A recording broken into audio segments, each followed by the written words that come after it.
Entonces, en esto quiero corregir a los colegas decoloniales, pero no se debe negar a Marx, porque Marx hace una crítica del capitalismo en su esencia. En el fondo, Inglaterra en el siglo XIX, y cuando tuvo que aplicar a Rusia se dio cuenta que ya no funcionaba su primer tomo, El Capital. Y como les dije más de una vez, el tomo 2 y 3 se me quedó quizás a escribir, porque se veía que no valía para Rusia y entonces había que trabajar mucho más los temas. Pero ese Marx vale para cualquier lugar en la tierra donde se instale el capitalismo. De tal manera que se instala en México el capitalismo, y por supuesto tenemos un capitalismo independiente y todo, la teoría del plusvalor, del precio de producción y las grandes críticas que Marx hace a la esencia del capital tienen sentido. No hay que olvidar Marx. Eso es lo que quería decir hoy bien claro. El Marx sigue siendo válido a un nivel de esencia del capitalismo. Pero claro, ya a nivel mundial, Marx el tema del colonialismo lo postergó. Y al postergarlo, claro, no desarrolló temas que hoy son centrales. Por lo tanto, que continuara Marx. Y eso es lo que me dice Franz y que el otro día. Vamos a trabajar con un colega que es diputado hoy en Costa Rica. Vamos a continuar en nuestro libro sobre economía, pero desarrollando Marx dentro del mercado mundial, dentro del liberalismo y haciendo una crítica al neoliberalismo. El marxismo entonces de Marx no puede olvidarse. Y la crítica a la modernidad no tiene que ser una crítica a la crítica que Marx hizo del sistema económico de la modernidad. Y entonces yo lo dibujaría de esta manera.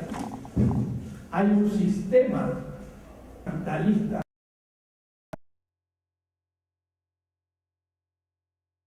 poder haber modernidad después del capitalismo. Eso lo quería dejar claro, porque hay entonces dos posiciones.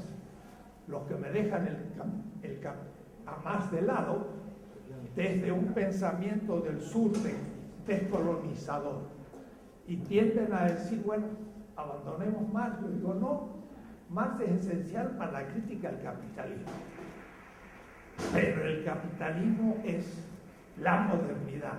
Es decir, la modernidad se da en el capitalismo, pero es algo más que el capitalismo, porque la modernidad, además de un sistema económico, tiene un sistema político y tiene un modo de educación de la subjetividad y sobre todo tiene una retórica.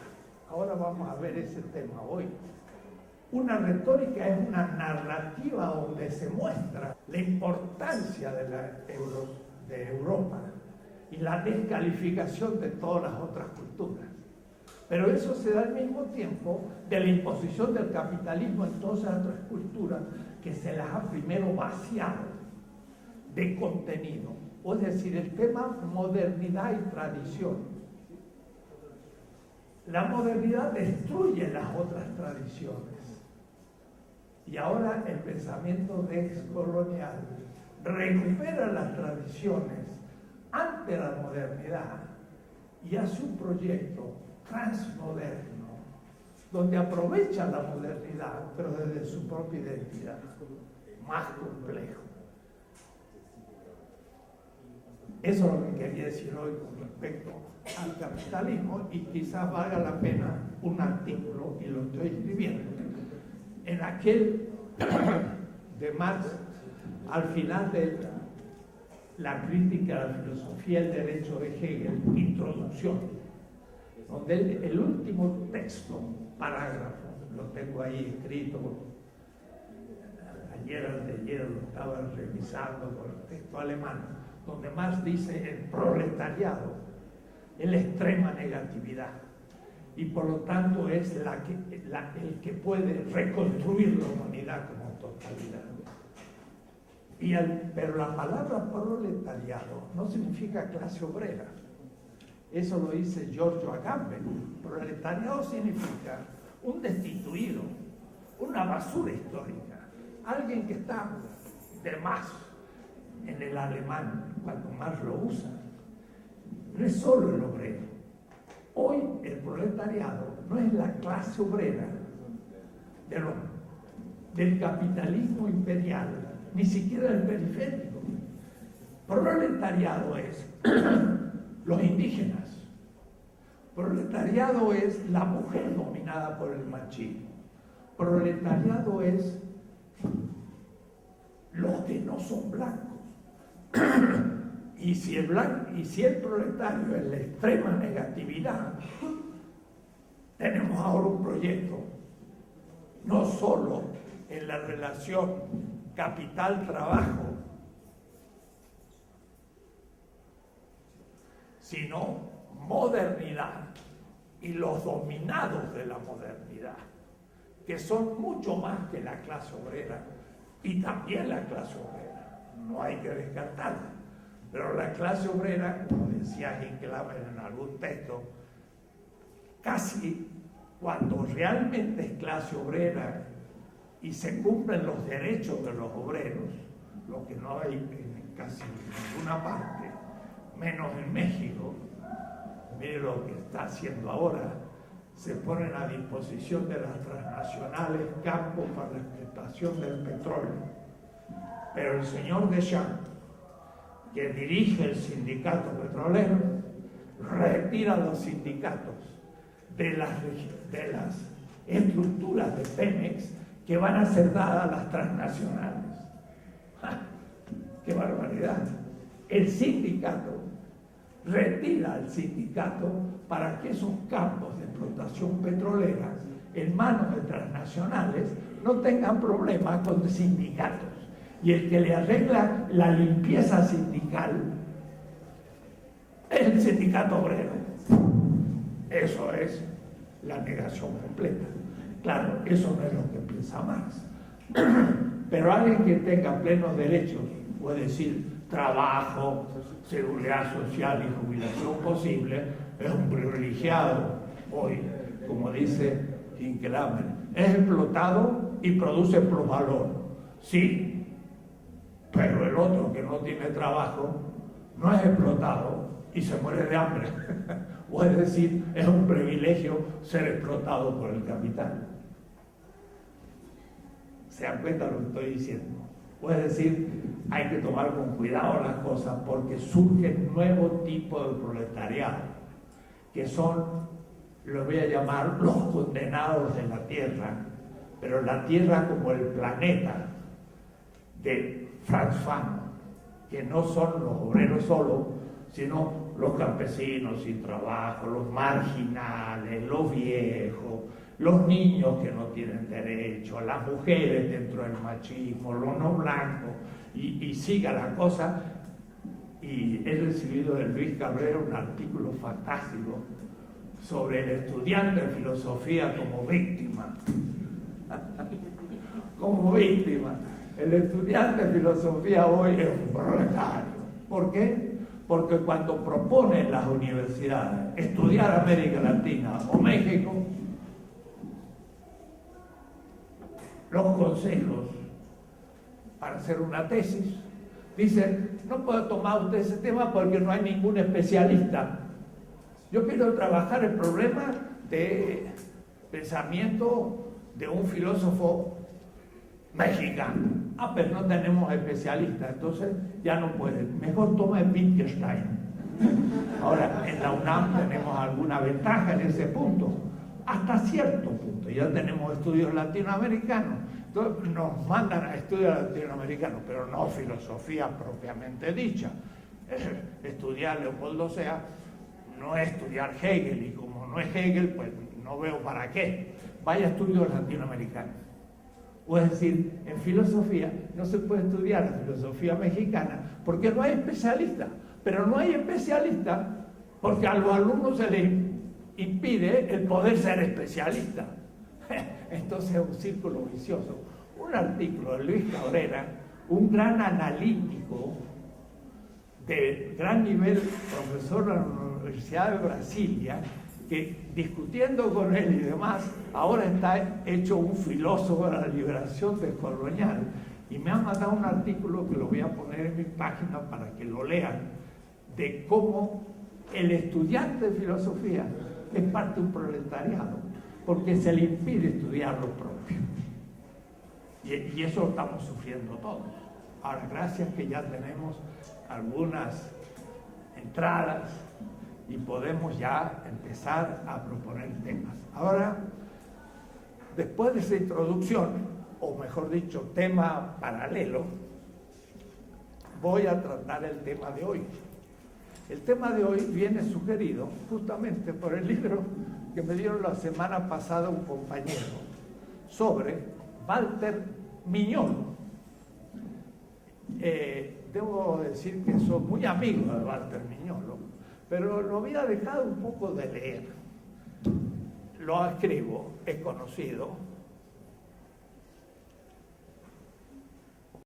Voy a situar en la destrucción del eurocentrismo simplemente, no. Ahora, por primera vez, voy a situarme desde el pensamiento ya muy elaborado de uno de los constructores de la descolonización epistemológica. Entonces ahora ya son textos a entrar a digerir lentamente, porque esto ya tiene su camino y su enorme bibliografía. Cada uno de los artículos le sigue una bibliografía muy grande, no solamente latinoamericana, sino porque como Walter está profesor en Duke, en South Carolina, y tiene que ver con Duke University Press, y es un hombre con premios nacionales en Estados Unidos, de origen latinoamericano, donde estudió el bachillerato, se comprometió contra los militares, hizo un doctorado de lingüística en París y lo agarró la dictadura de Argentina, se casó con una americana y fue a parar profesor en Estados Unidos. Pero es un hombre que tiene contacto con América Latina, con África en muchos puntos, Túnez, Zimbabue y demás, que da conferencias y que aprende y que lee cosas en la India, en la China, y bueno, tiene un nivel muy grande de contactos y demás. Y está elaborando un pensamiento. Entonces, quiero hoy empezar a leer algunos textos de él, ya desde el comienzo, con las hipótesis que me interesan, en la que encuentro muchas ideas, por supuesto, que descubrí ya hace 50 años y que he ido elaborando, pero es notable. Uno a veces descubre cosas y con gran entusiasmo y las dice, pero no tiene conciencia de lo que uno está del todo diciendo, porque no sabe que hay otros que están diciendo lo mismo en otras partes del mundo, al mismo momento, y de pronto eso se acumula y alguien lo sintetiza y entonces lo cita a uno como origen de un proceso en el cual uno no tiene conciencia. Porque en un momento clave de su discurso o de su texto, en un momento, se lo voy a leer para que empecemos como a entrar en tema.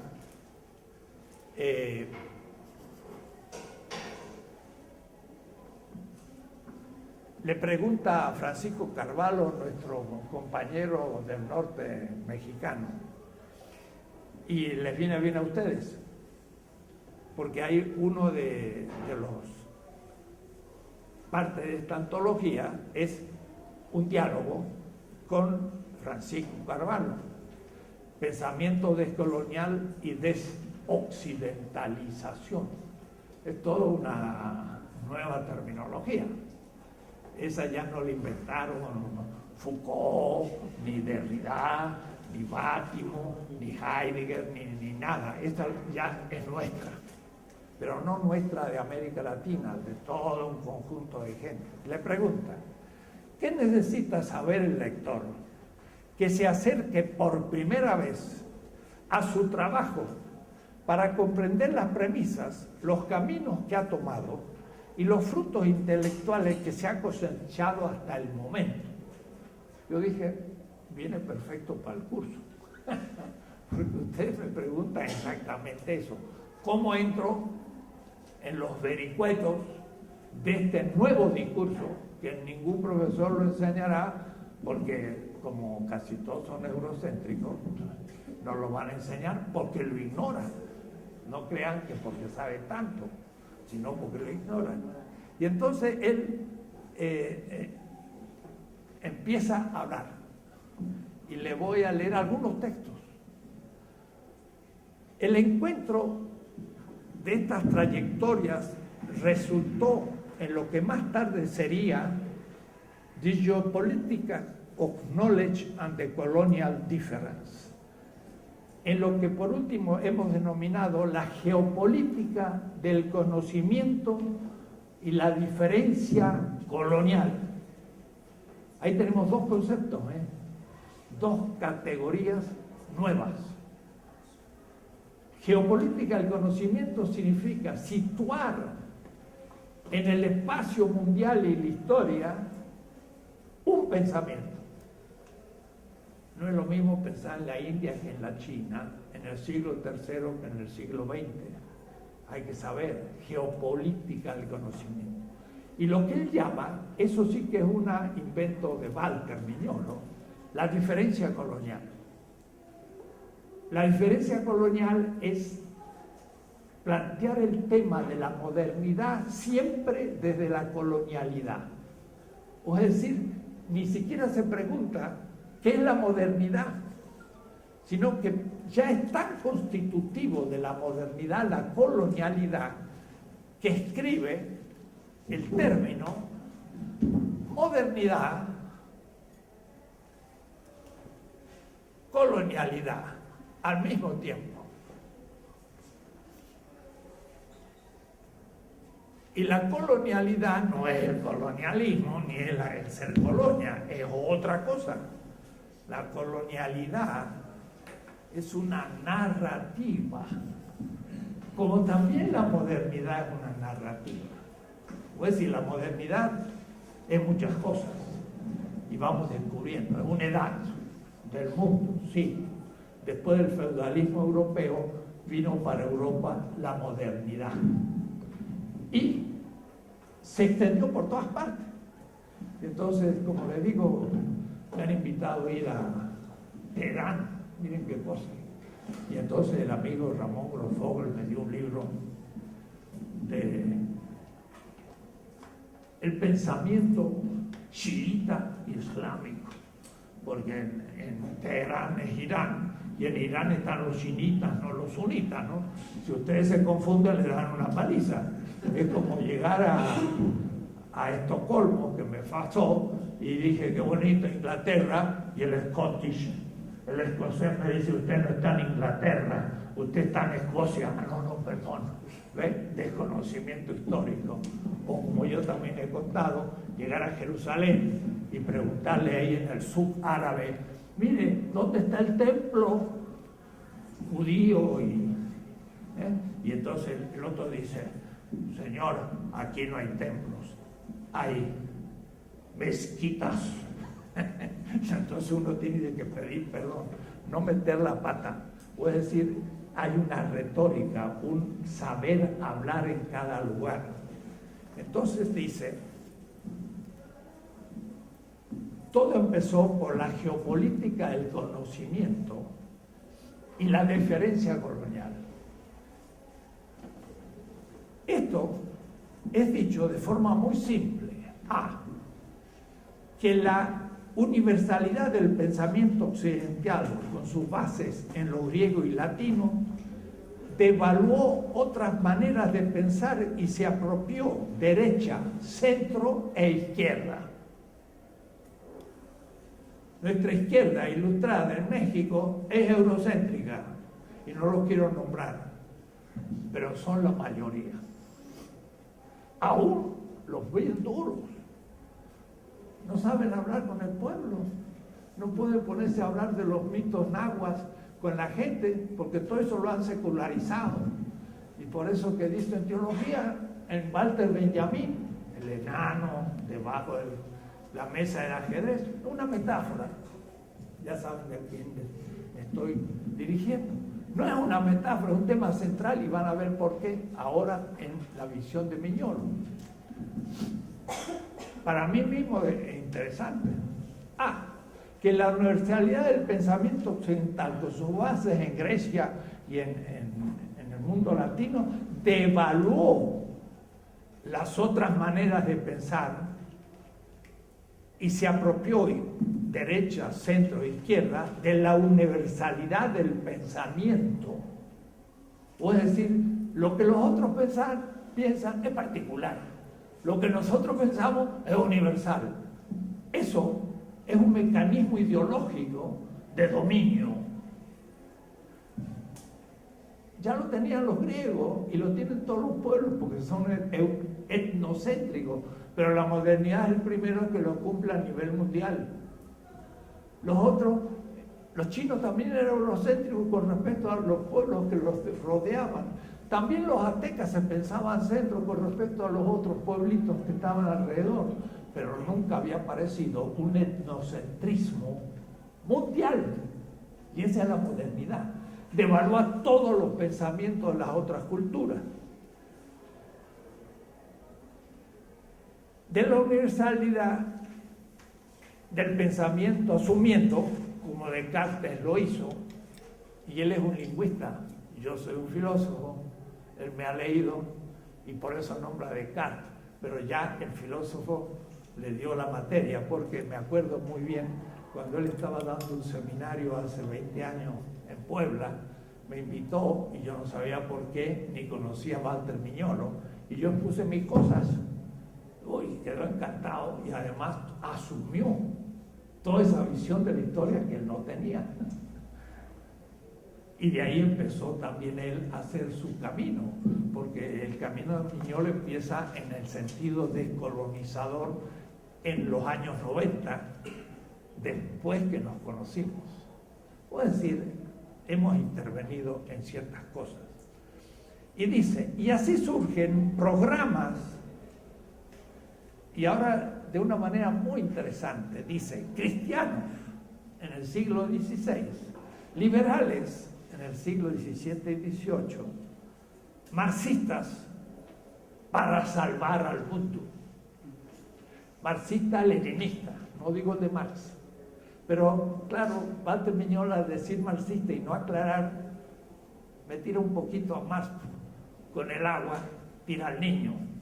Entonces, lo que le dijo a usted ya es una corrección para Walter, tengo que decirle en un mail, mira, cuando hablas del marxismo, dice, siempre entre paréntesis, no me estoy refiriendo a Marx. O no al que se instaló en la Unión Soviética. Y con eso que salvó el tema que ya expliqué, porque si no lo dice, ¡brum!, tiramos a Marx. Y eso no es bueno tampoco, porque no puede ser una crítica al capital, que es esencial en la modernidad. Y entonces se corta una mano para trabajar en contra de lo que quieren. Ve que las formas de pensamiento devaluadas, lo chino, lo indio, lo árabe, lo latinoamericano, lo africano, es devaluado. No solamente no se lo conoce, se lo desvaloriza. Es el despotismo oriental. Es lo que Hegel. Ahora estoy dando un curso sobre filosofía y la historia. Hegel es la culminación de la modernidad. 1831 ya la modernidad está triunfante y el capitalismo también, y la revolución industrial, e Inglaterra ha derrotado China. Y entonces surge Hegel, centro y fin de la historia de Europa. Adam Smith, 40 años antes, en El origen de la riqueza de las naciones, sabía que China era mucho más rica, mucho más tecnificada, mucho más desarrollada que Inglaterra. El libro de Giovanni Arrighi, Adam Smith en Pekín. 40 años después de Adam Smith, 1776. 1818, ya Hegel escribe la filosofía del derecho. 30 añitos, 40 añitos. Y ahí ya es el despotismo oriental y la China ha sido no solo negada, devaluada. Y con ello el África. ¿Qué dice Hegel del África? Bárbaros. Y América Latina, futuro, porque no tiene pasado. Y así todo. Entonces, Hegel es la expresión de la retórica. ¿Van a ver de qué? Ve que las formas del pensamiento devaluado no tuvieron a partir de 1500, por una cifra redonda, 1492. Y no tienen otra opción hasta hoy que pensarse no ya como autónomos y auténticos, sino en confrontación permanente con el pensamiento hegemónico que los devaluó. Ese es el tema. Y surge América Latina y tiene que chocar por un medio eurocéntrico en la propia América Latina y en la propia facultad. Entonces, somos víctimas. Eso es lo que dice ahora en el artículo. Los filósofos, cuando se presentan a un concurso para ganar una cátedra y son especialistas en pensamiento latinoamericano, lo pierden. Y entonces la burocracia académica es eurocéntrica. Somos víctimas y somos devaluados en América Latina y en México y en la facultad, no en cualquier lado. Eso es lo que dice muy bien este profesor de Brasilia. Sino que estamos en confrontación con el pensamiento hegemónico que devalúa lo nuestro. De esa tensión en la frontera, en el límite, el que vive las dos, surge una epistemología y una opción decolonial, que es una opción ética. Yo me comprometo a recuperar lo propio, aunque me cueste. Es una opción ética y teórica, pero primero es ética, hay que tener la valentía de afrontarlo y no entrar a que para ganar una beca al Instituto de Filosofía no tengo que presentar el pensamiento de Leopoldo Sea, sino de Carnap, y con eso me dieron, pero yo quiero estudiar Sea, pero me dieron el de Carnap, la beca, entonces tengo que hacer mi tesis sobre Carnap y al fin de 4 años, pues ya sé muy bien Carnap y Sea era una idea, pero no lo he estudiado, me dedico a Carnap toda la vida y que soy un sucursalero de segunda, que por supuesto, si hubiera vivido Carnap, ni sabía que había un mexicano especialista en él, que además no agregó nada, porque lo único que hizo es comentarlo. Así que el propio Habermas desconoce su habermasiano mexicano. Y ni le interesa, porque lo que le interesa es lo que le pueden pagar $50,000 y no nosotros, que no le podemos ofrecer ni 5 pesos para que venga a dar un curso. Y estoy hablando del precio que Eduardo Mendieta logró darle al gran maestro alemán para que hiciera un seminario. Cuando le dijo, lo invitamos a dar, dijo, no puedo, tengo mucho tiempo. Cuando le dijo la cifra, dijo, sí, sí puedo. Entonces, miren cómo es la filosofía.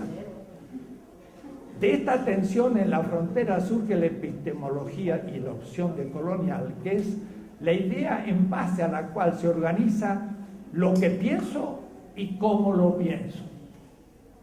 Ahora bien, lo que hago no lo hago a manera de un científico que estudia el pensamiento descolonial, pero que no piensa descolonialmente, sino sociológica, histórica y filosóficamente, es decir, que analiza el pensamiento decolonial en el marco de una disciplina filosófica, pero viviendo en la colonia.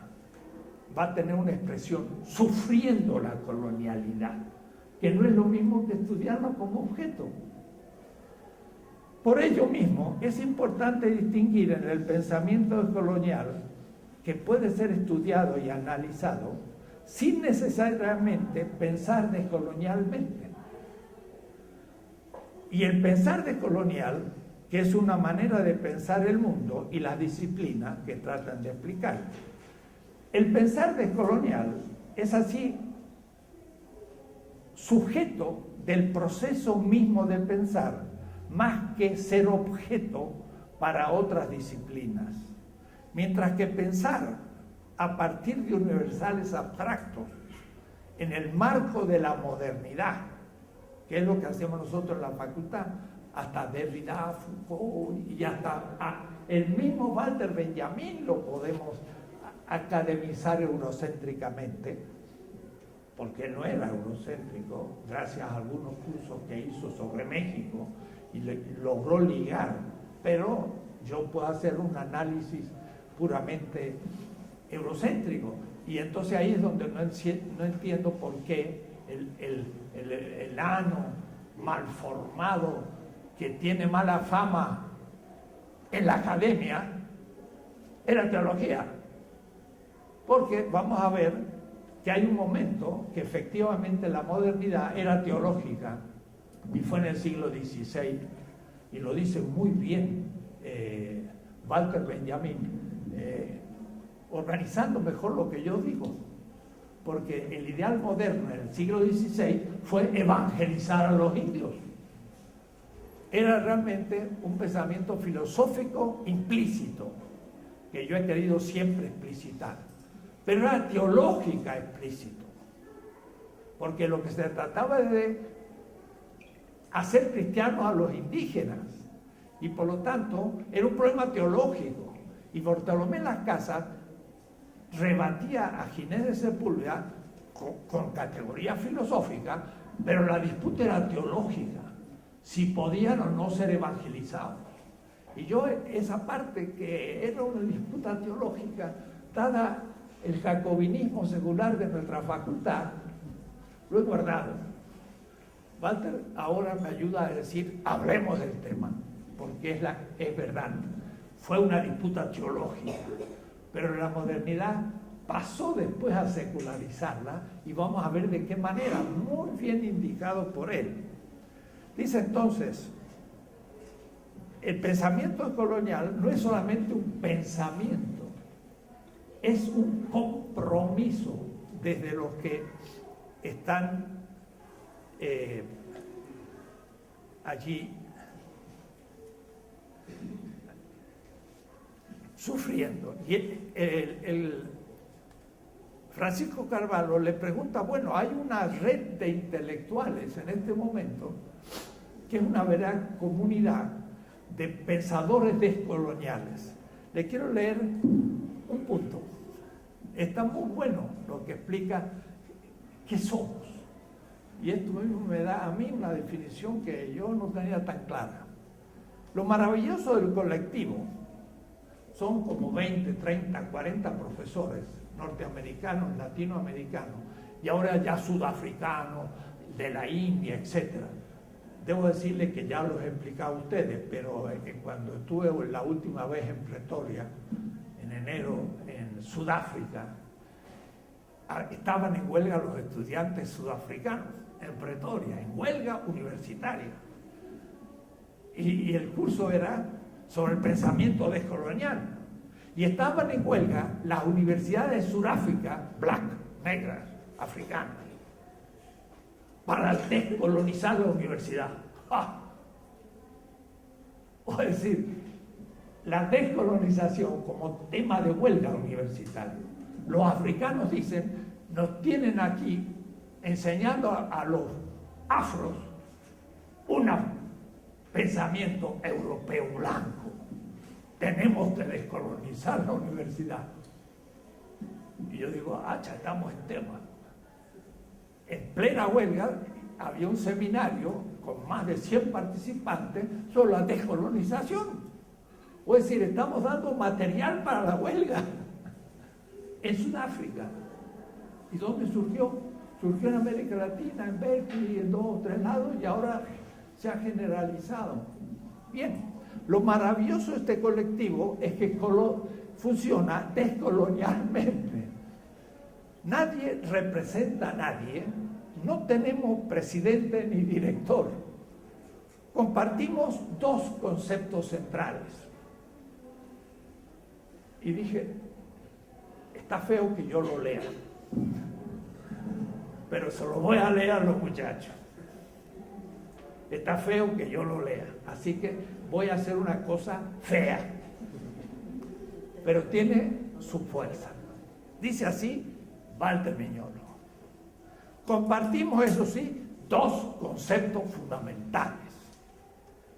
La colonización del poder de Aníbal Quijano y la transmodernidad de un servidor. Página 84. Para él eso son las dos columnas del proceso. Entonces yo leí esto y dije, ¡acha! No lo sabía.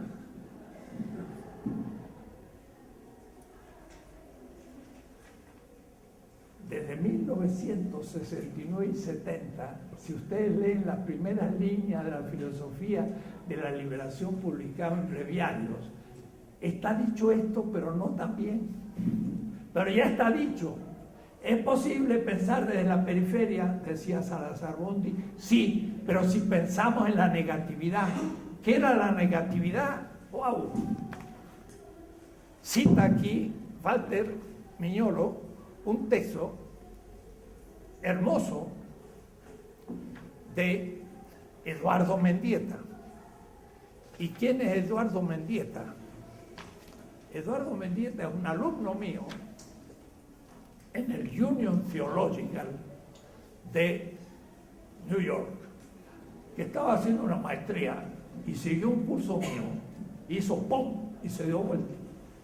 Y después intervino en el diálogo con Apple, hizo su tesis sobre Apple en la New School of Social Research y hoy es un gran profesor en Estados Unidos, muy joven, pero es alumno nuestro.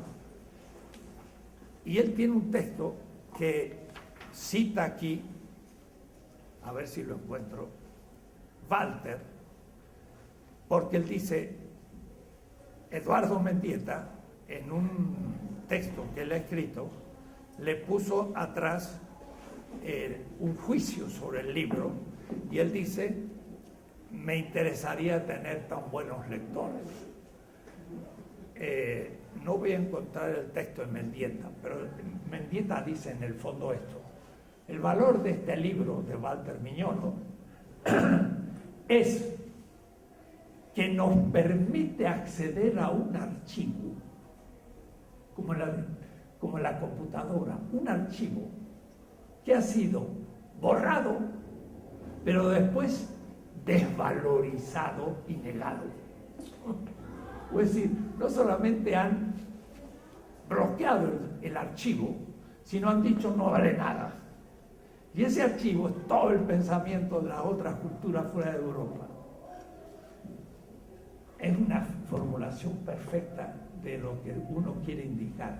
Si esos archivos yo los recupero, empiezo a tener una información que me da ahora posibilidad de pensar otro mundo y pensar una crítica a una retórica que la modernidad impuso, que fue su propio pensamiento, negando a todos los otros.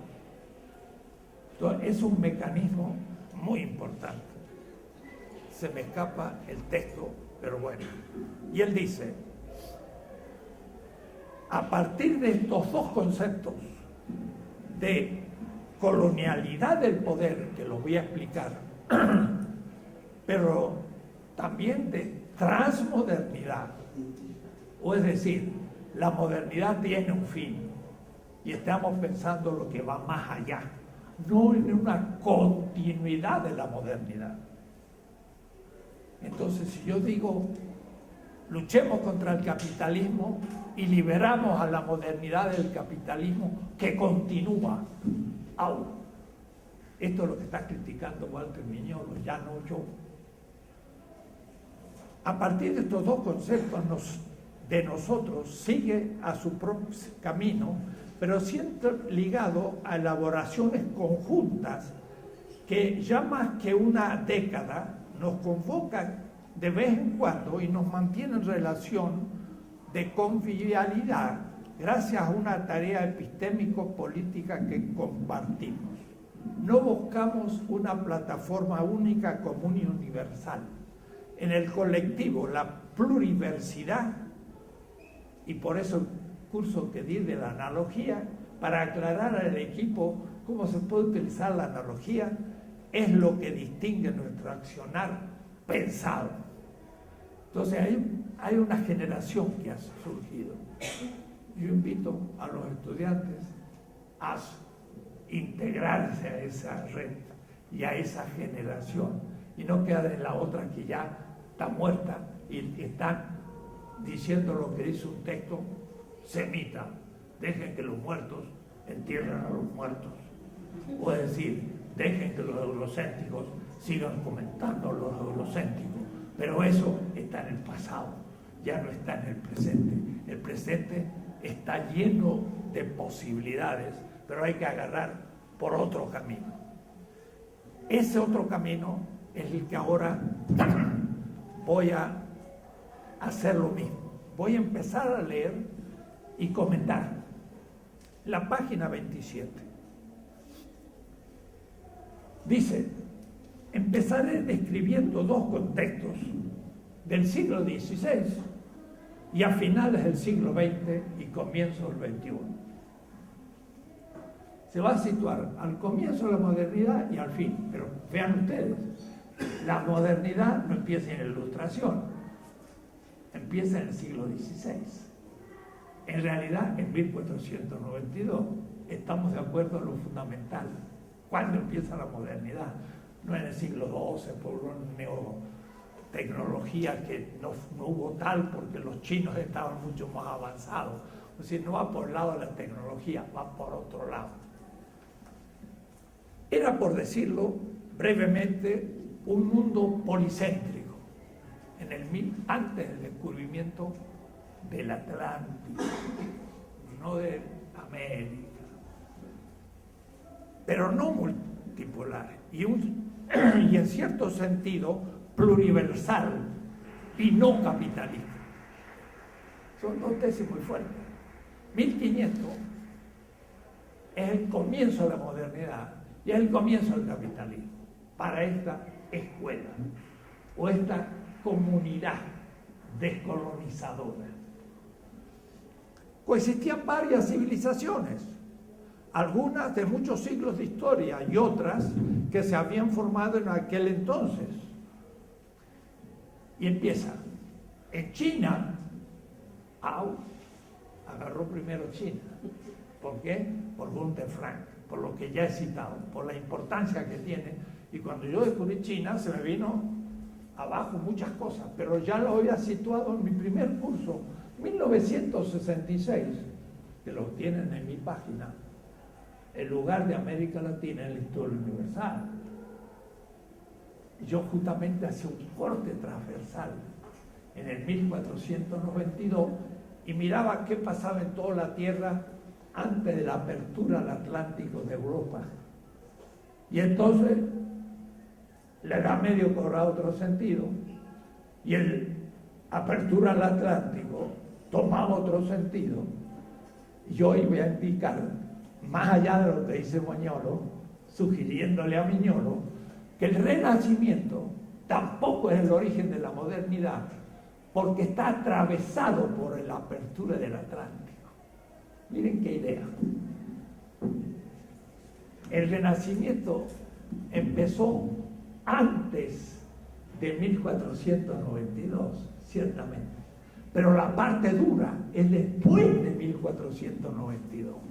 Entonces, ahora tenemos que entrar a problematizar el Renacimiento. Es decir, si la Edad Media, así llamada, culmina en el Renacimiento,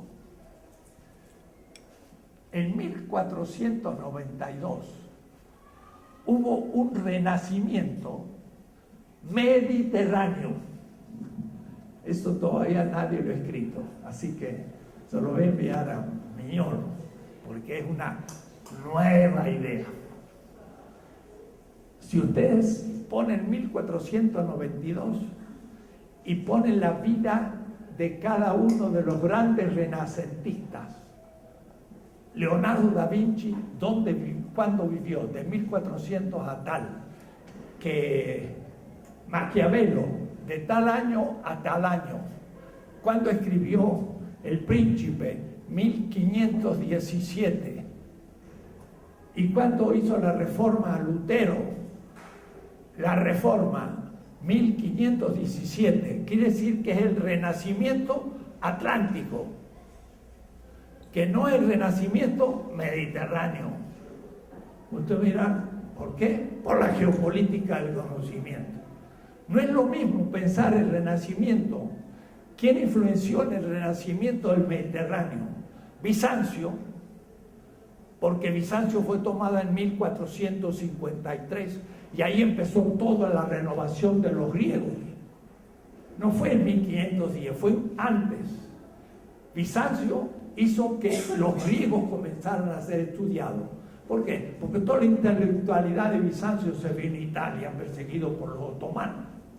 Pero también no va a ser que tenga razón Menzi, y haya una influencia china en el Mediterráneo, que viene de la China a la India, las caravanas que llegan a Antioquía y Bizancio y llegan a Italia.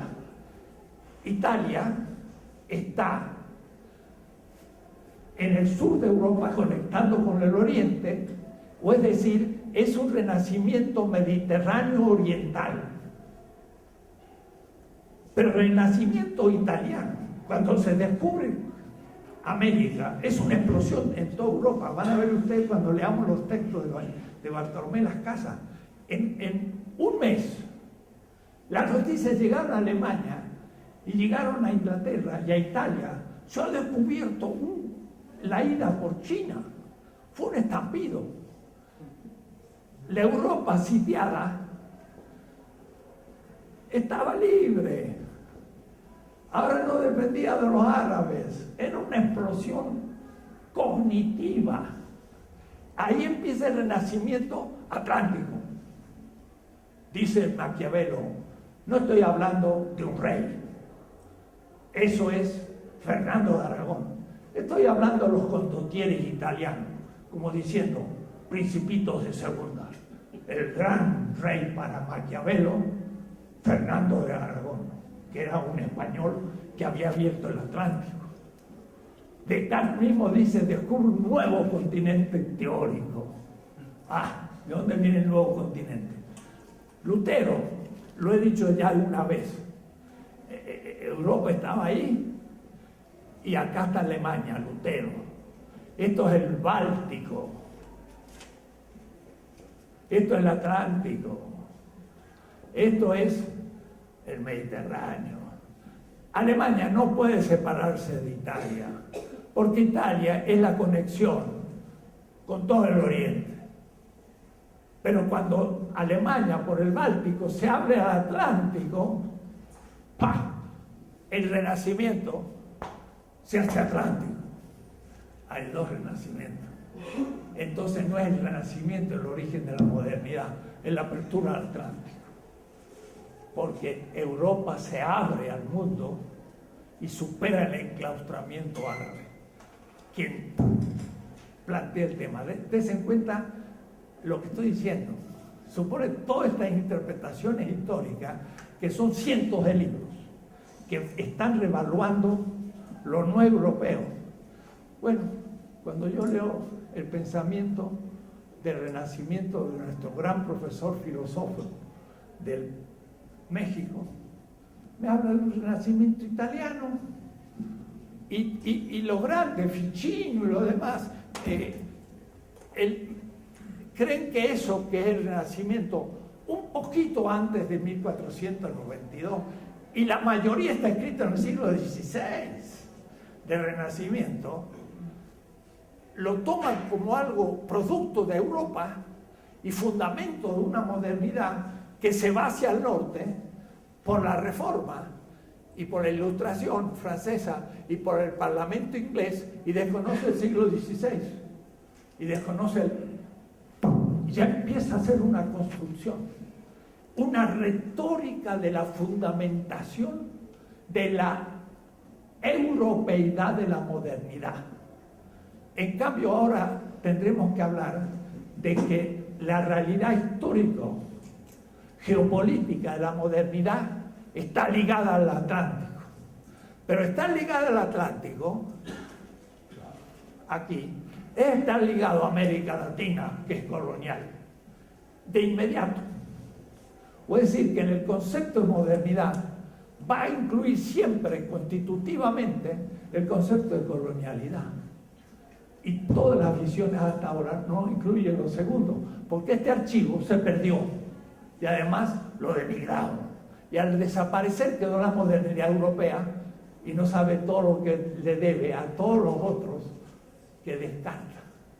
Entonces tenemos que recuperar con un técnico de internet un archivo borrado. Es complicado, yo no lo sé hacer. Pero los técnicos saben cómo hay, los archivos quedan ahí y la computadora me puede recuperar un archivo. Bueno, lo que se trata es de recuperar los archivos borrados y denigrados. Y cuando los tenemos todos enfrente, ahora tenemos muchos archivos, y no solamente el europeo. La metáfora de Eduardo Mendieta, profesor en Stony Brook, pero ahora en Pittsburgh, un colombiano que llegó a los 14 años a Estados Unidos, por lo tanto conoce el inglés perfecto y tiene una mentalidad anglosajona, pero latina. Y entonces Eduardo Mendieta puede pensar los dos mundos bien fácil. Ha estado muchas veces en México y cuando habla, pues no se le nota nada. Habla como un colombiano, pero al mismo tiempo en Estados Unidos es un yanqui perfecto y habla como norteamericano. Eso es la ventaja de los latinos. Estamos en el imperio y ahora los latinos son el puente fundamental geopolítico de la filosofía, porque la filosofía es la quintesencia de esa retórica. Entonces, ahora no solamente la modernidad es una edad, una realidad económica, política y demás, sino que, por último, y fundamental, es una retórica que tiene una utopía. Y la utopía es justamente la que propone Bolívar, lograr la riqueza y al mismo tiempo pasar de una escasez absoluta a una relativa. Esa es la utopía, más la fraternidad, la igualdad, la libertad, fantástico, parte de la utopía, la democracia, parte de la utopía. De hecho, ¿hay igualdad? Ninguna. La mayoría de la humanidad está cada vez peor, sea por la diferencia colonial centro-periferia, sea por la diferencia imperial, como dice Walter Mignolo, entre las mismas potencias, y sea por la colonialidad interna de Estados Unidos o de Europa, que también tiene sus pobres. Entonces, esa retórica, igualdad para el 1%. Los Trump millonarios, pues tienen igualdad con unos cuantos millonarios, pero los 300 millones de norteamericanos no están muy de acuerdo que tengan igualdad. Libertad, como dice Friedman, la libertad es poder comprar en el mercado mis preferencias. Qué bueno, ¿no? Y si no tengo dinero no puedo comprar nada. Y si no puedo comprar nada no soy libre, porque la libertad era para comprar cosas. Libertad. Fraternidad. Miren Cortés, qué fraterno fue con nuestros indígenas. Es la utopía. Y esa utopía está detrás de toda la retórica y está detrás de los proyectos de dominación a todos los niveles. Machistas, racistas, capitalistas, neoliberales políticas, y bueno, empecemos a sacar las cosas. La modernidad entonces es constituida y constitutiva con la colonialidad. No puede analizar uno sin el otro. Y si alguien ha desconocido la colonialidad, inevitablemente es eurocéntrico. Y nuestros grandes profesores son eurocéntricos. Lo siento, no me gustaría decirlo. Son buenas personas, no son culpables, pero han vehiculado un eurocentrismo que nos ha fundamentado la dominación que sufrimos, pero para llegar a la utopía. Y entonces Habermas dice, lo inacabado de la modernidad sería llegar a la igualdad, llegar a la libertad, llegar a la fraternidad, y entonces llegar al mercado perfecto, sin oponentes, y entonces seguimos con el mismo discurso, y nunca llegaremos porque es utópico e imposible, es contradictorio. Entonces nos meten en que hay que empezar de nuevo, hay que negar ese discurso. Cuando de una manera todavía inconsciente yo dije el ser es, en lo ser no es. Parménides, no, la modernidad. El ser europeo es moderno, es ser, y nosotros no somos. Cuando descubrí América Latina como no ser, fue en 1969-70. Van a ser 50 años. Pero no sabía yo mismo lo que descubría. Pero sí decía, al final del tomo 2 de Para una ética de liberación,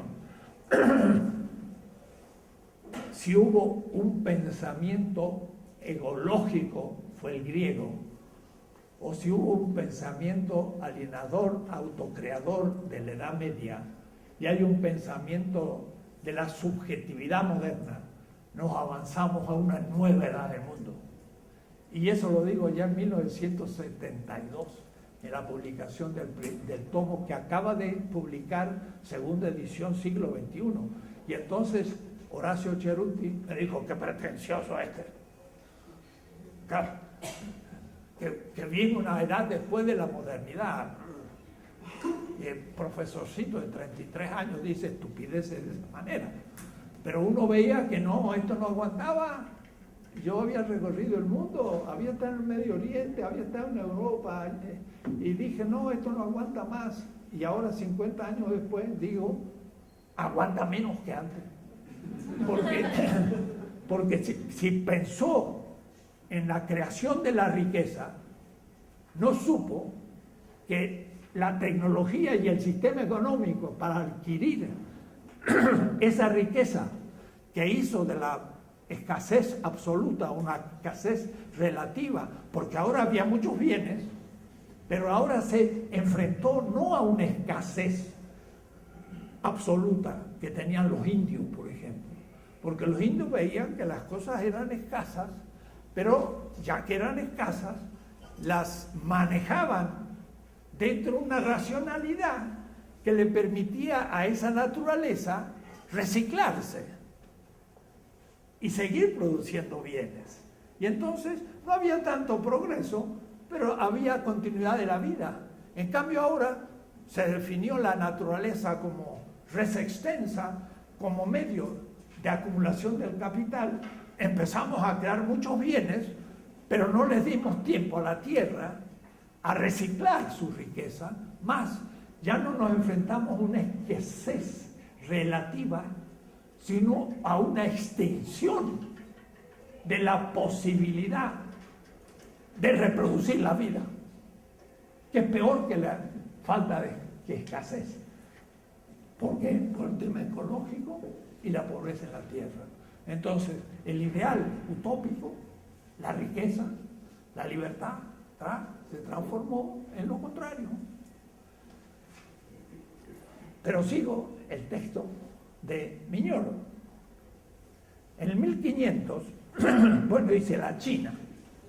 Entonces, va a ser un recorrido geopolítico de la Tierra al momento del descubrimiento. Es lo que yo hago en 1492, el encubrimiento del otro. No fue el descubrimiento de América, fue el encubrimiento de América. Lo que había en América fue encubierto, o es decir, voy a usar la metáfora de Eduardo Mendieta, ahí ¡plic!, se desconectó el archivo americano. Se perdió el archivo azteca, inca y todo lo que había en América. Son humanos, pero sus costumbres los han vuelto bestiales, dice el gran cronista de la conquista de México. Puede decir, ese archivo pues es inútil, lo han puesto bestiales. Puede decir, no solamente lo desconecta, sino que lo denigra en nombre de un hombre abstracto, porque el indígena, sí, Bartolomé de las Casas le reconoce que es humano, por lo tanto puede ser evangelizado. Hace algo más Bartolomé de las Casas.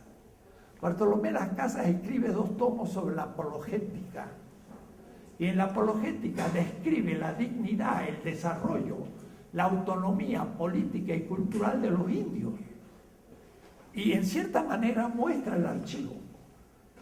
Bartolomé de las Casas no da al indio una dignidad vacía, sino una dignidad llena de cultura, aunque él venga de afuera. Era un español. Pero ese archivo es desconectado. Puede decir, la apologética indiana de Bartolomé no es considerado más, porque describe que las hechicerías e idolatría de los indios, porque todo lo que pensaban era satánico, había que negarlo, fue denigrado. Y así se desconectó China, la India, el mundo árabe, y ahora, más razón, todos los árabes son terroristas. Y no serán los norteamericanos los terroristas. El señor Bush dijo, el terrorismo, nos tiró las 2 torres en Nueva York.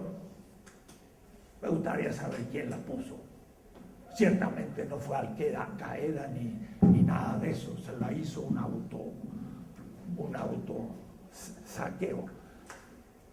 Pero él dijo que iba a empezar la guerra contra el terrorismo y había unos contados terroristas, que era Al-Qaeda, que lo había formado la CIA en Afganistán, pero ahora ya no son unos cuantos cientos, ahora son millones de terroristas.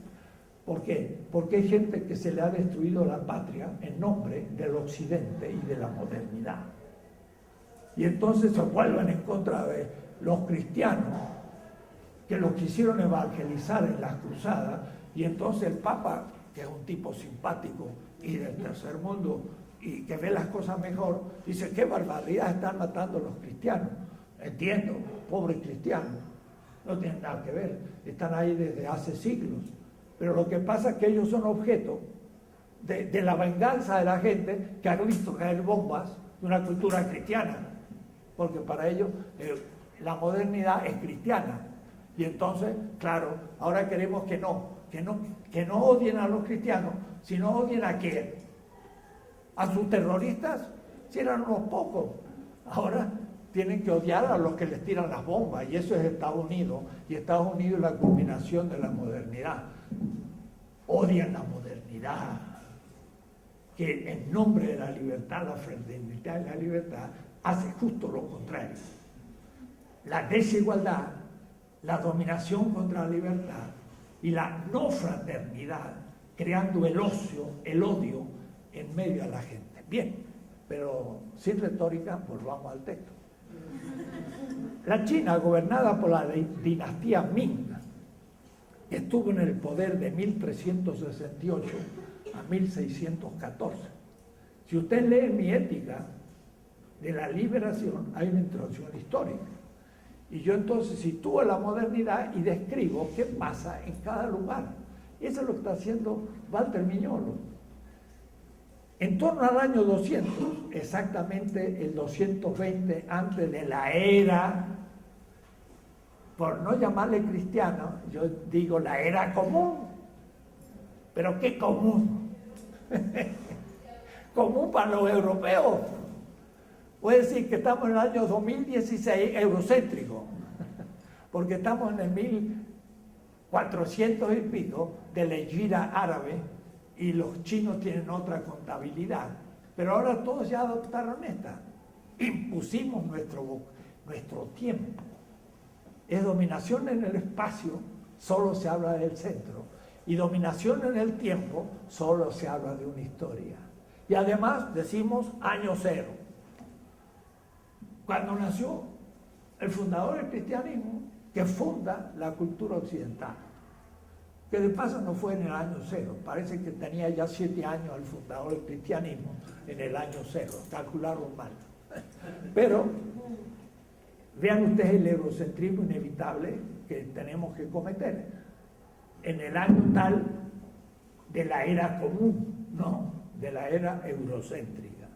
Ahí surgió, y él dice, el guandinato chino, porque el guandan significa el tipo político de los chinos, y dice, el guandinato chino, a menudo llamado erróneamente Imperio Chino.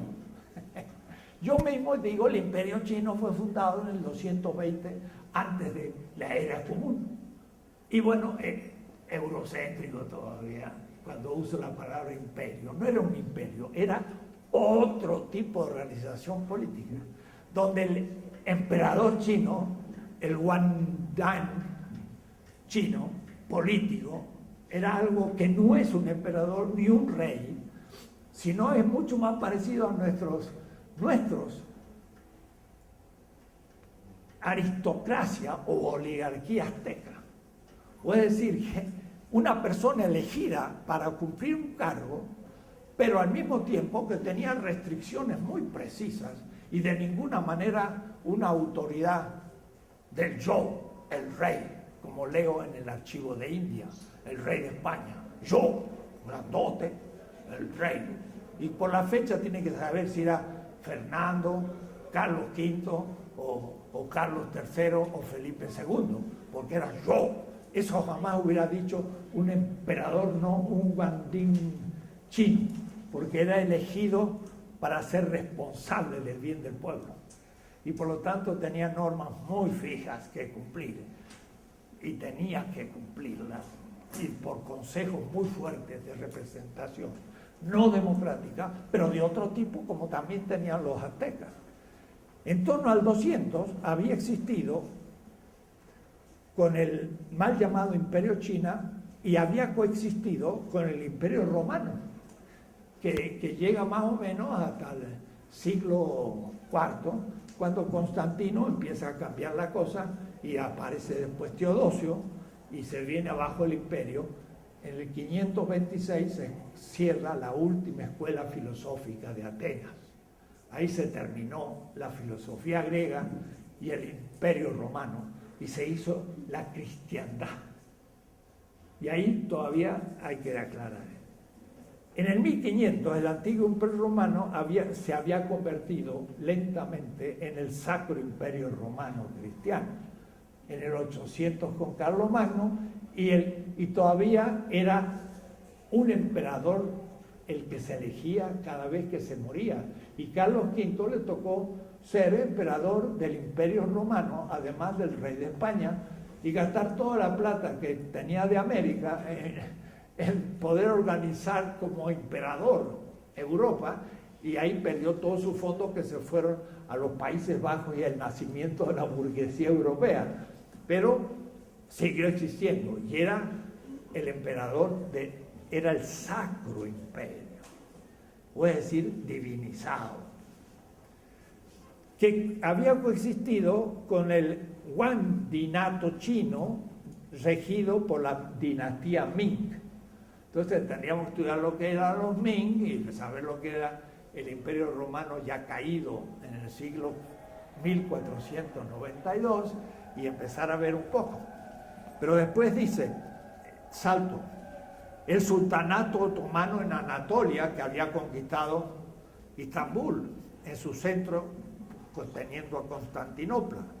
Pero el sultanato safídica, que tendría por centro a Bakú, que es la actual Azerbaiyán, que era todo un reino que hoy va a ser nada menos que Irán, de antigua experiencia persa, de tal manera que los persas, que son chinos, hindúes, persas, helénicos, esos persas son hoy Irán.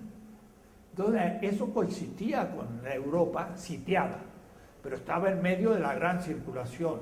No era medieval, era urbana, mercantil, de gran ciencia, el Safacidas que tenía Bakú. Y también después por el sultanato mogol, que eran mongoles, sí, que habían ocupado la India, y él dice que tenían el sultanato de Delhi, ¿no? En realidad es Agra. La capital del sultanato es Agra. Me ha tocado estar en la India más de una vez e ir a Agra. Ucha, ustedes no se imaginan. Agra es una cosa tremenda. Y yo digo, cuando abrían las puertas para el gran tumba llamada el Taj Mahal, construida en el siglo XV, digo, yo tuve como un orgasmo estético, si podía tenerlo.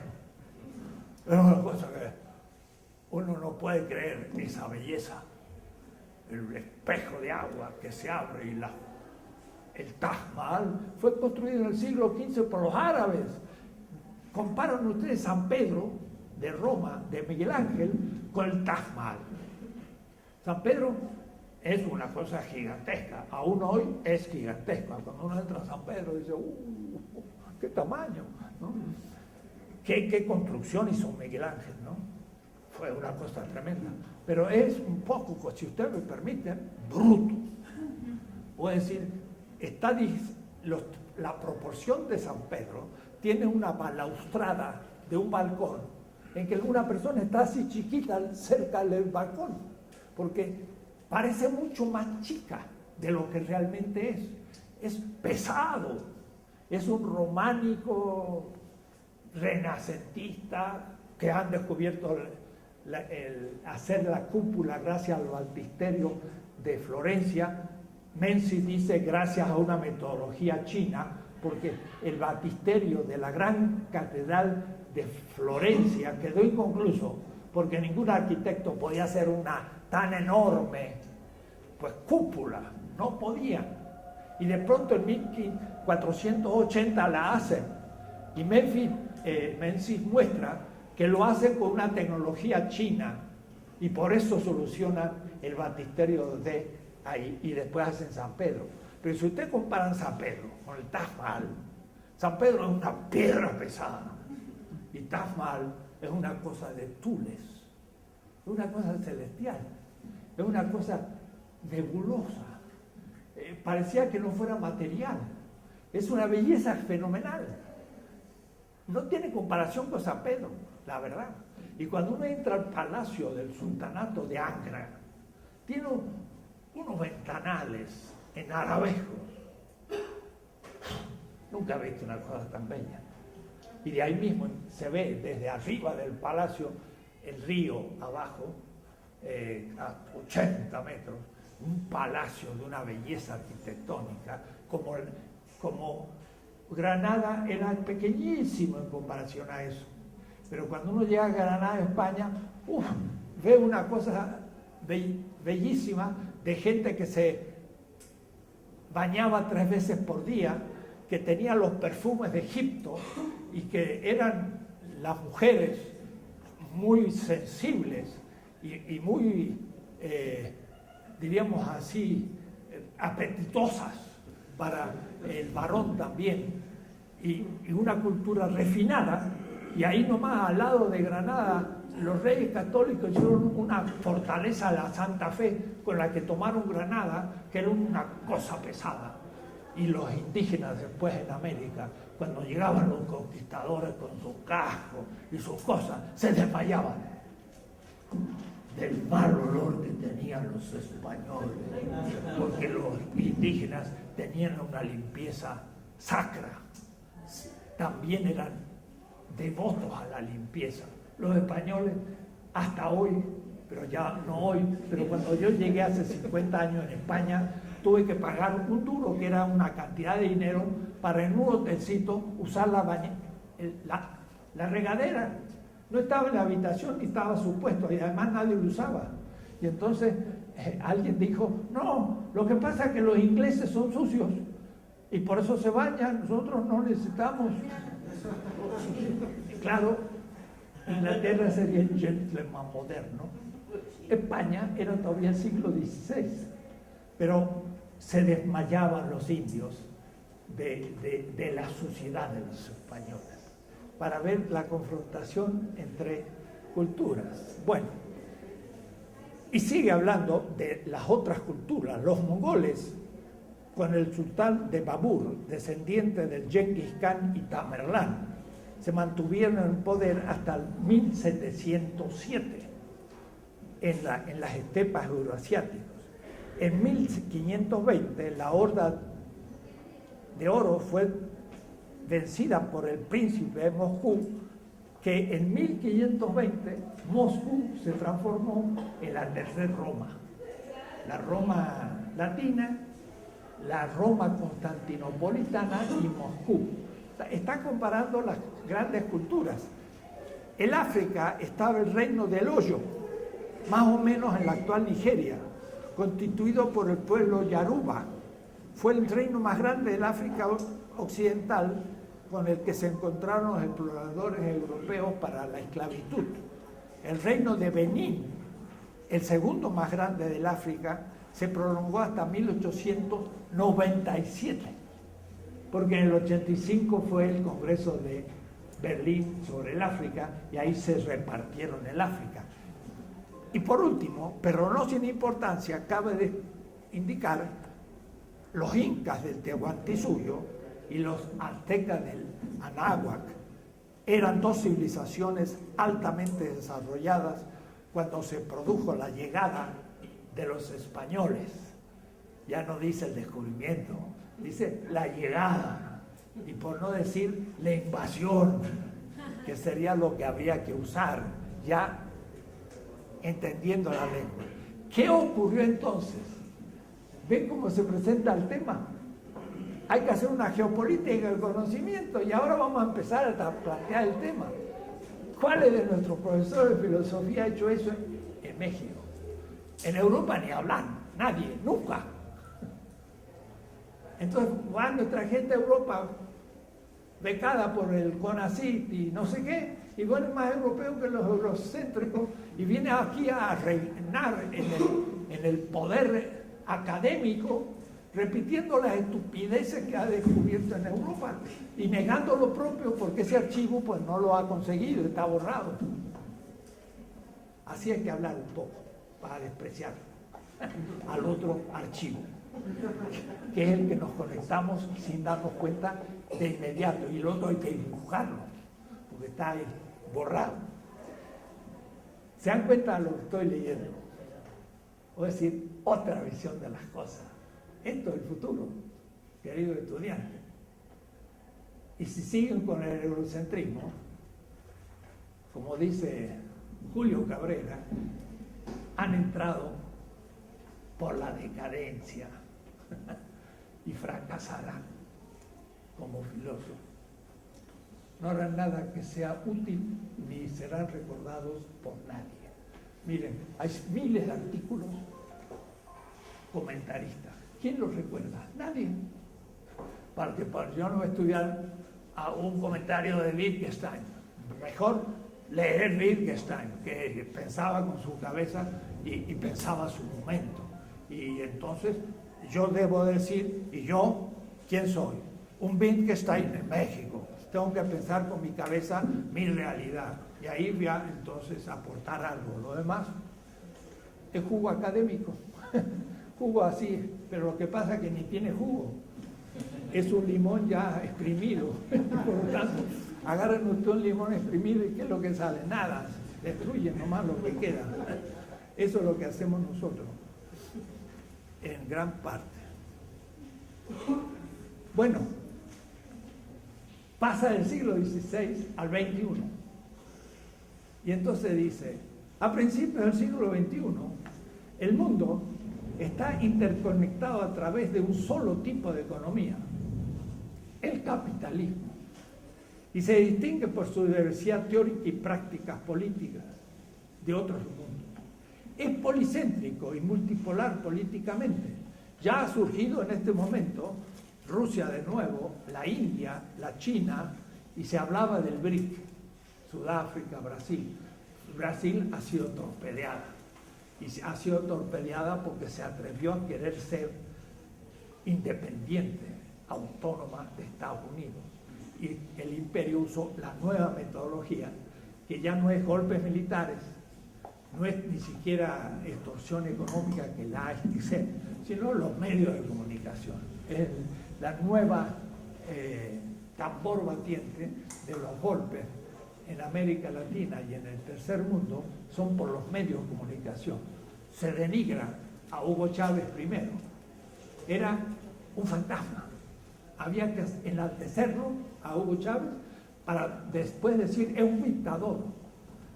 Aunque había ganado 6 elecciones y aún había perdido una. Y la reconoció. Era un dictador. Es el archivo desconectado y denigrado. Y ahora sigue. Entonces, cuidado, hay una nueva metodología. Pero hay un mundo multipolar y marcha hacia la multipolaridad epistémica y cultural en general. Nosotros pretendemos y queremos ser y tenemos la intención de ser la inteligencia de eso. Y por eso que de pronto esto va tomando forma en todas partes. En la India, en la China, en el mundo islámico, en África, Bantú, y en muchos puntos de América Latina y de Estados Unidos en las minorías, porque los latinos ya están tomando la descolonización interna en Estados Unidos. Y los africanos, los caribeños, los blacks de Estados Unidos, están al origen de esto, porque Aníbal Quijano es el que hizo el pasaje de la crítica de los esclavos liberados del Caribe al problema indígena y pasó la crítica del Caribe contra la blanquitud a América Latina. Quiere decir que el Caribe también está allí y nos enseña muchas cosas. En 1904, Du Bois ya hablaba de estas cosas. Un teórico caribeño. 1904, ya estaba en contra del panamericanismo y de las distintas máscaras con las que va a aparecer Estados Unidos y que las trabaja excelente Walter Mignone. ¿Cómo se pasa en Estados Unidos de la doctrina Monroe a la doctrina del hemisferio occidental y después entonces al panamericanismo, a la Alianza por el Progreso, y ahora nos desconectan porque ahora ya con Obama no interesa América Latina, pero sigue una política de dominio y se reconecta con Europa, del cual el propio Wittgenstein había dicho, Estados Unidos más bien tenderá a hacer una alianza con China y Europa se aliará a Rusia. Hace 15 años yo tuve una reunión con Wallerstein y Walter le dice a Wallerstein, te falló completamente la propuesta, la cosa salió muy distinta a lo que pensaba. Van a ver cómo analizan. La teoría de la dependencia deberá revisarse a la luz de estos cambios. Sin embargo, me limitaré a distinguir dos tendencias generales. Por un lado, está teniendo lugar una globalización de la economía capitalista. Ahí había que hacer restricciones. Es una globalización del nivel mercantil y financiero, pero no del capital industrial, porque los obreros no están globalizados. Entonces hay que decir, tal globalización es parte de una retórica no existente. Si no, los medios de comunicación son globalizados, los bancos están globalizados para extracción del dinero de la periferia, sino como los robos, si no tengo globalidad. El mercantil también, vendo Coca-Cola en todas partes de la tierra, pero los obreros, que son parte constitutiva del capital industrial, eso no están globalizados, tienen país sin pasaporte, y ahora le quieren hacer la frontera. Y la frontera es decir, obreros pobres en México. ¿Para qué? Para absorber la injusticia de pagarle menos, que lo objetivan en productos que yendo al norte valorizan un trabajo no pagado. Puede decir, en vez de pagarle $1.500, a un obrero le pagan 300 y los 1.200 se lo embolsa la transnacional cuando pasa son 15 kilómetros o 5 kilómetros en Ciudad Juárez y de ahí pasa para el norte, y para que ese viaje, como yo digo, turístico, es porque se absorbió el capital, el salario bajo del mexicano, y ese es el gran negocio. Pero en fin, la teoría de la dependencia es esencia de la globalización, y esta no es tal, sino solo a nivel financiero. Entonces, cuidado de trabajar el capital de Marx sin llegar al capital mundial y sin llegar a la teoría de dependencia, porque entonces sí, Marx me sirve para el eurocentrismo y no sé cómo se explota en la periferia hoy por una neocolonialidad efectiva. Por otro lado, estamos siendo testigos de una multiplicación y una diversificación de los movimientos contestatarios a la globalidad neoliberal, por ejemplo, al capitalismo global. En cuanto a la primera tendencia, China, India, Rusia, Irán, Venezuela y la emergencia de los países sudamericanos, UNISUR, evidenciaron y continúan haciéndolo la reciente invitación de Putin para que Argentina sea uno de los estados del BRICS. Eso fue antes de Macri. Macri es un golpe de estado eurocéntrico contra la descolonización, evidente. Y el presidente de Brasil, lo mismo, y la oposición venezolana va por ese camino. Entonces, todos tenemos entonces referencias a poder entender esta cuestión. Voy a seguir y salto más adelante. La idea de modernidad, que es el tema del curso, apareció primero con una doble colonización del tiempo y del espacio. Es decir, para él ya es lo aceptado por esta red de pensamiento crítico, que es una comunidad decolonial. La modernidad y la colonización son dos aspectos de lo mismo. Yo escribí un libro que fue el primero que justamente me tradujo Eduardo Mendieta, que se llama The Other Side of Modernity, la otra cara de la modernidad. Y pensaba yo en la otra cara de la luna que nunca vemos, y mejor todavía en la metáfora ahora del archivo desconectado. Pero la otra cara de la luna es parte de la luna, pero nunca se ve. Lo que veo es lo iluminado. Entonces, la otra parte de la modernidad fue todo un libro y todo lo que yo hacía, pero no le había puesto nombre. La otra parte de la modernidad es la colonialidad. O es decir, el ser colonial constituye la esencia de la modernidad si la modernidad comienza en la apertura al Atlántico. Y esto es lo que es el origen del capitalismo. Y esto va a ser, en la visión que tiene Aníbal Quijano, un tema central que yo planteo como de paso en mi librito 1492, El encubrimiento del otro. Yo digo, ahora voy a describir el comienzo del desarrollo de la subjetividad europea que va a culminar en el ego cogito. Pero no que parte del ego cogito, sino que culmina en el ego cogito. Esta hipótesis, perdón, pero es de un servidor. En la historia mundial de la filosofía, antes que Descartes, está Cortés. Y eso es bien doctrina de la praxis de Sánchez Vázquez. Primero está la praxis y después la teoría. El yo conquisto práctico, en que Cortés domina al azteca Y sale el cronista, y Cortés se transformó en el señor de México. Eso es una expresión metafísica.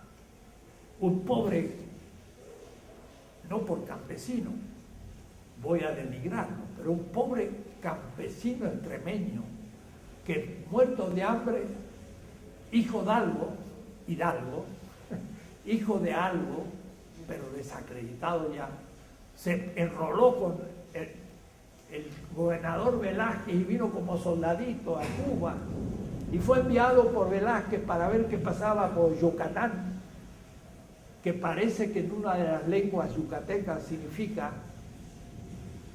no entiendo lo que usted dice. Cuando le preguntaron, ¿cómo se llama esta tierra?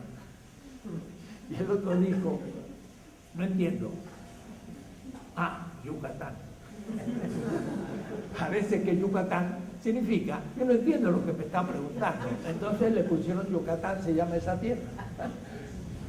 Ese soldadito, en nombre del gobernador Velázquez, llegó a Yucatán, llegó hasta Veracruz y rompió el pacto, pero como algo había estudiado cuando era estudiante o husmeó por la Universidad de Salamanca, sabía que en el buen derecho hispánico, cuando yo rompo un pacto, lo puedo reconstituir al pacto, pero con los presentes. Entonces Cortés, ante sus soldados, renunció a ser enviado por Velázquez y dijo, y ahora no tenemos jefe, ¿a quién elegimos? A usted. Y entonces Cortés dijo, muy bien, ustedes me han elegido según las leyes de Castilla y ya no dependo del gobernador, ahora soy yo. Era un hábil político Cortés, no era un tontón. Merecería una estatua como el comienzo de la modernidad que tenemos que algún día tirar, porque no la podemos tirar si no la tenemos. Pero ya tenemos la de Colón y no la tiramos, que es peor. Bueno, para que se viera. Y entonces Cortés empieza a crecerse hasta que se transforma en señor de México. Yo digo, es el crecimiento de la subjetividad europea que empieza. Porque los europeos estaban con un complejo de inferioridad con respecto a los árabes, infinita. Eran pobres, subdesarrollados, ignorantes, tenían todo una adoración por el mundo árabe que estaba en el sur, no en el norte. Era Marruecos, Fez, el gran mundo berebere y el mundo árabe. Ese yo disminuido, sufrido, pobre, europeo, Cortés, empieza ahora a respirar del otro lado del Atlántico. Y ahí empieza el surgimiento de la modernidad, de la subjetividad, del nuevo relato del sistema económico, del sistema político y del sistema colonizador constitutivo del yo que algún día, un siglo y medio después, Descartes va a plantear como el yo europeo ya logrado. Esa visión filosófica que yo planteé hace muchos años está en el fondo y es reconocido por esta red, aunque usted no crea. Bien. La retórica de la modernidad va a tener distintos momentos. Va a ser la salvación cristiana para los españoles, pero lentamente se va a transformar en un ideal secularizado de la civilización para después, en el siglo XXI, transformarse en el desarrollo. Entonces, son estas etapas del contenido de la modernidad. La salvación cristiana, la secularización del cristianismo como la razón ilustrada, que ahora es la civilización. Entonces, yo leyendo la filosofía de la religión de Hegel, 3 tomos, me cayó bajo la vista el texto hegeliano que cito siempre, pero lo tengo bien marcadito en mi obra de Hegel, que está destruida en parte por la bomba. Y dice Hegel, Inglaterra se transformó en la visionare de la civilización en el mundo. Es el tránsito entre una salvación cristiana misionera por un ideal civilizador secular. Ya no es el cristianismo, sino la civilización. ¿Quién tiene la civilización? Europa. Y todos los demás son incivilizados. Y ese es el paradigma. Por eso él dice, la retórica de la modernidad, salvación, siglo XVI, parte del XVII, novedad, progreso, como civilización y desarrollo hoy. La utopía va cambiando de nombre y siempre es utópico, porque se propusieron convertir a los indígenas en cristianos y los franciscanos estaban felices. Aquí en Coyoacán tenemos una gran iglesia de los franciscanos, enorme, y de ahí salían después todos los misioneros y estaban encantados. Dice, esta gente no ha sido tocada por el pecado original.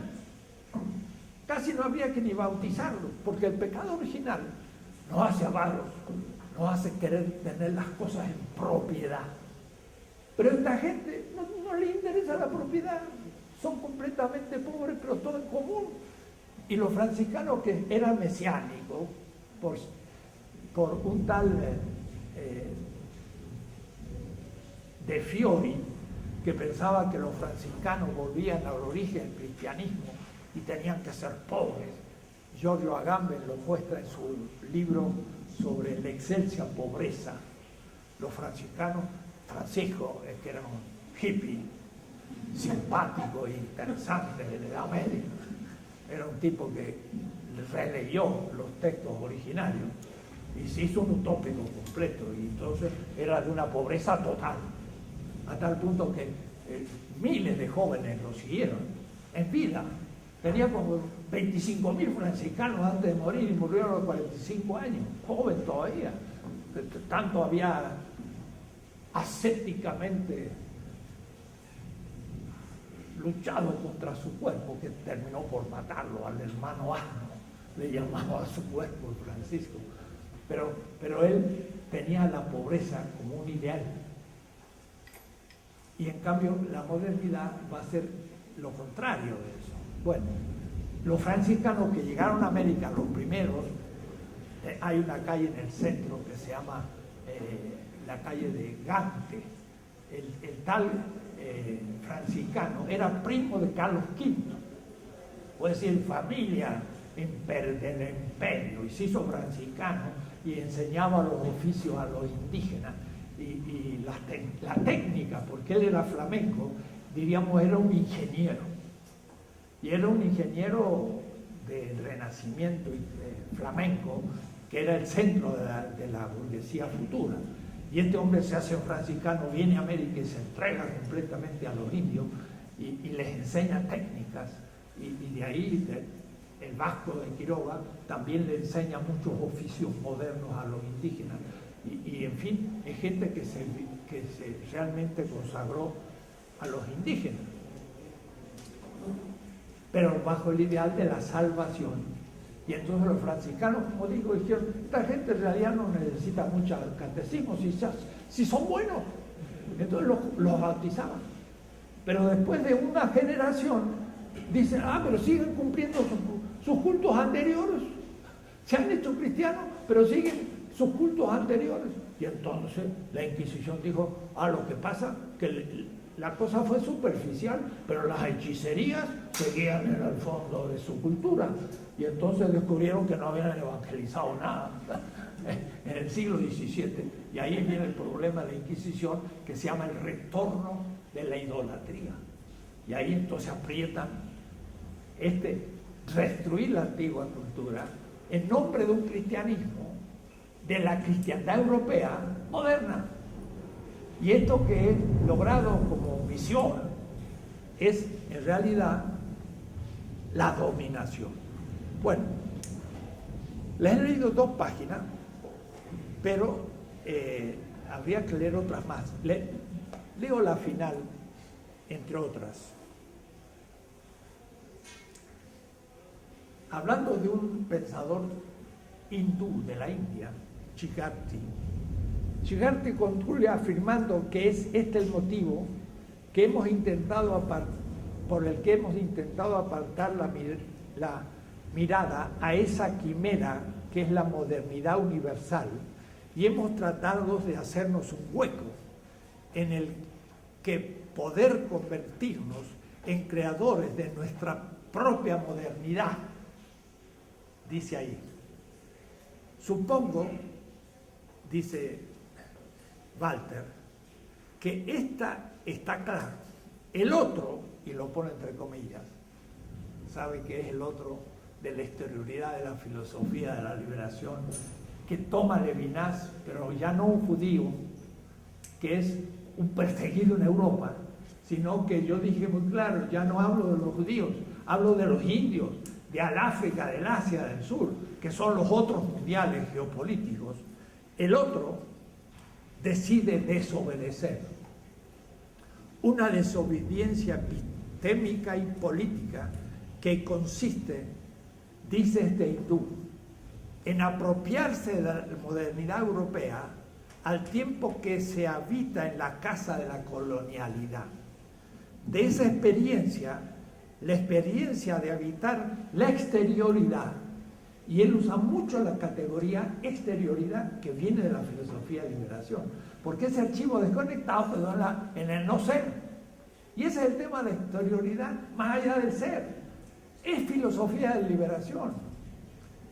De esa experiencia, la experiencia de la exterioridad, o sea, la casa de la colonialidad, surge ahí la epistemología y el pensamiento decolonial.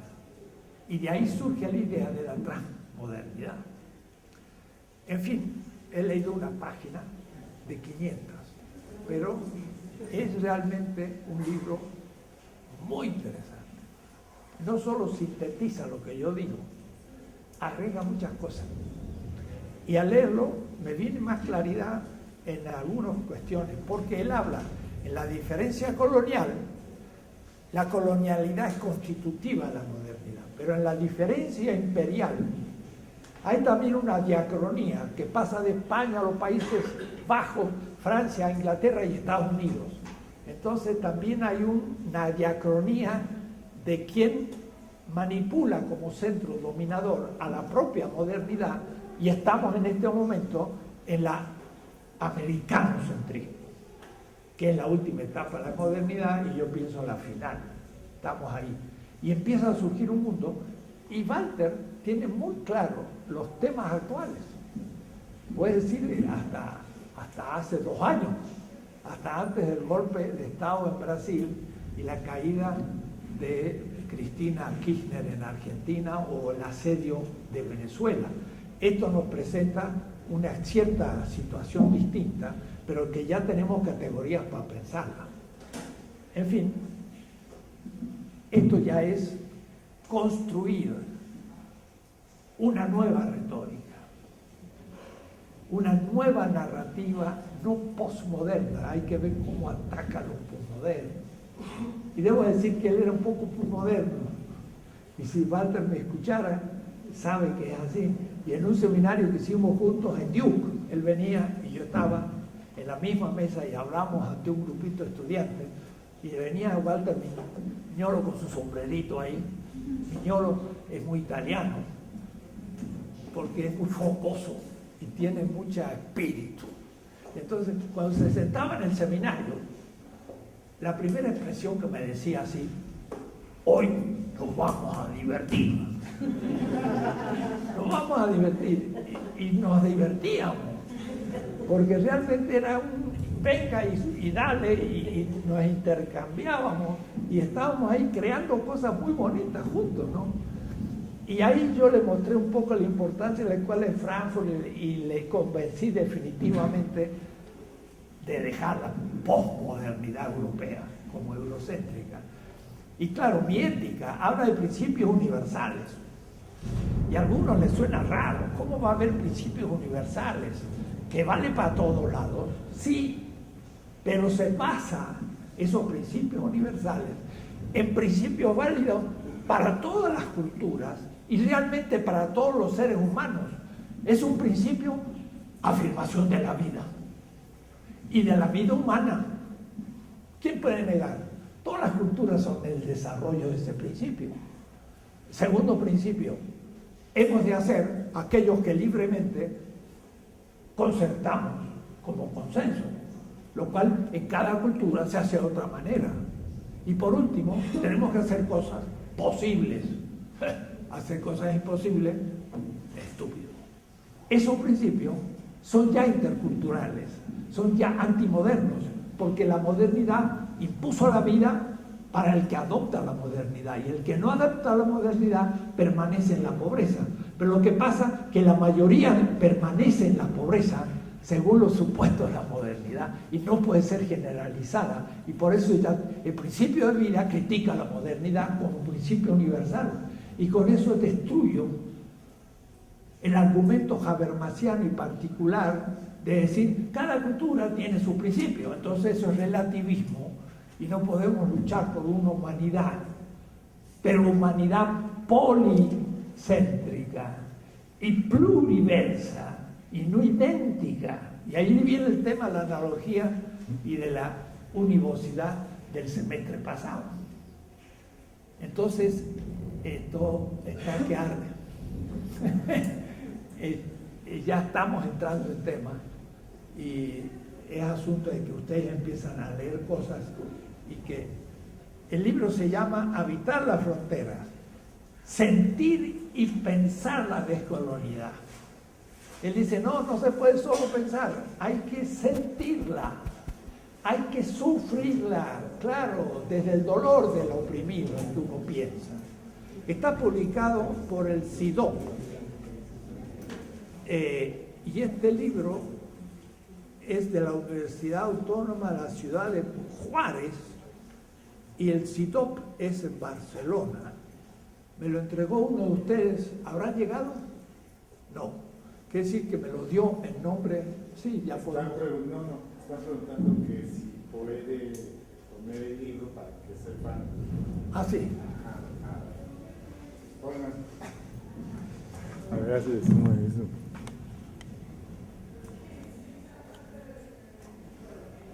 ¿Hay que pedirlo o podemos escanearlo?